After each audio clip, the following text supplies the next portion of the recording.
જૂનાગઢના સ્વામી સાથે મારવાનો વિડીયો સામે આવ્યો છે। ચાલણસર ગુરુકુળના ટ્રસ્ટી સાથે મારામારીનો વિડીયો થયો વાયરલ। જૂનાગઢ વિજયપ્રકાશ સ્વામી સાથેનો મારામારીનો વિડીયો થયો સોશિયલ મીડિયામાં વાયરલ।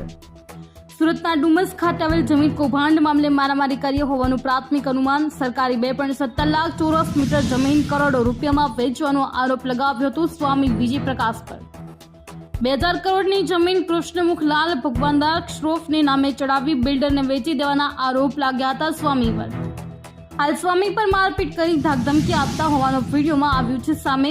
સ્વામી વિજયપ્રકાશ સાથે મારામારીનો વિડીયો સોશિયલ મીડિયામાં વાયરલ થયો છે। હાલ આ વિડીયો ક્યારનો છે તે અંગે અમારી જીએન ન્યૂઝ ચેનલ પુષ્ટિ કરતું નથી। Bureau report Ashwin Gohel, GN news.